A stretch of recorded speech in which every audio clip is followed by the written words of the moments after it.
नाशिक शहरात सततचा पाऊस सुरू असल्यानं उद्भवणाऱ्या रस्त्यांच्या समस्या, पाणी साचणं, खड्डे अशा स्वरूपाच्या नागरिकांच्या तक्रारींची दखल घेत महापौर हिमगौरी आडके आहेर यांचा पपया नर्सरी ते एक्सेलो पॉइंट परिसरात पाहणी दौरा संपन्न झाला। यावेळी महापौरांनी प्रत्यक्ष पाहणी करून संबंधित अधिकाऱ्यांना तातडीनं आवश्यक उपाययोजना करण्याचे निर्देश देण्यात आले। यावेळी उपमहापौर विलास शिंदे, सातपूर प्रभाग सभापती समाधान देवरे, नगरसेवक निवृत्ती इंगोले, यावेळी उपमहापौर विलास शिंदे, सातपूर प्रभाग सभापती समाधान देवरे, नगरसेवक निवृत्ती इंगोले, नगरसेविका नैना जाधव, नगरसेविका हर्षदा गायकर, अतिरिक्त आयुक्त प्रदीप चौधरी, अतिक्रमण विभागाच्या उपायुक्ता सुवर्णा दखने, शहर अभियंता संजय अग्रवाल, मनपा अधिकारी तसंच नागरिक उपस्थित होते। पाहणी दौऱ्यानंतर महापौर हिमगौरी आडके आहेर यांनी अधिक माहिती दिली आहे। काय आपण अधिकाऱ्यांना सूचना केल्या? नक्कीच सातत्याने पाठपुरावा होत असलेल्या अंबड MIDC रस्त्याविषयी लोकप्रतिनिधी देखील खूप आग्रही होते की आमच्या इथे जी रस्त्याची कंडिशन आहे ती खूप दयनीय झालेली आहे। आपण पाहतात की जो रस्ता होता सातपूर विभागातला, तिथे सातत्याने इंडस्ट्रीची वाहनं वाहत असतात आणि मोठे मोठे टेलर असतात तिथे। त्याचबरोबर तिथे 2 शाळा आहेत आणि म्हणून बसेस देखील वाहतूक होत असते।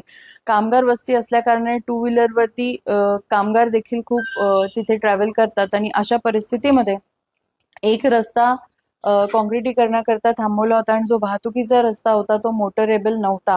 तिथे ड्रेनेजचं काम झालेलं होतं आणि अशा परिस्थितीमध्ये ड्रेनेजचं काम झालं आहे म्हणून कॉन्ट्रॅक्टर ड्रेनेजवाल्यांवरती जबाबदारी थोपवत होता आणि ड्रेनेजवाला कॉन्ट्रॅक्टरवरती थोपवत होता। म्हणून आम्ही तिथे पाहणी करायला गेले असता असं आढळून आलं की काम 24 मीटर रस्त्याचं आहे, 36 मीटर रोड आहे आणि 36 मीटर रोडवरती अतिक्रमण होतं, ते काढण्यात आलेलं होतं आणि त्यानंतर ते पुन्हा तिथे बसलं आणि सोयीने DPR काय आहे तो बघून आता आम्ही कारवाई करणार आहे।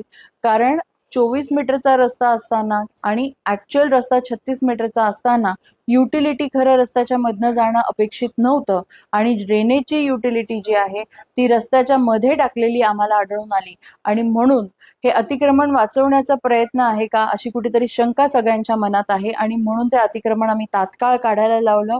त्याचबरोबर DPR मागवण्यात आल्या आणि त्या अधिकारी किंवा कॉन्ट्रॅक्टरवरती आता प्रॉपर कारवाई केली, चौकशी केली जाईल आणि अशा पद्धतीने जर काम होत असेल तर हे आम्हाला मंजूर नाही। लोकप्रतिनिधींना लोकांनी त्यांच्या विश्वासार्थपणे निवडून दिलेला आहे आणि त्या विश्वासाला आम्ही तडा जाऊ देणार नाही।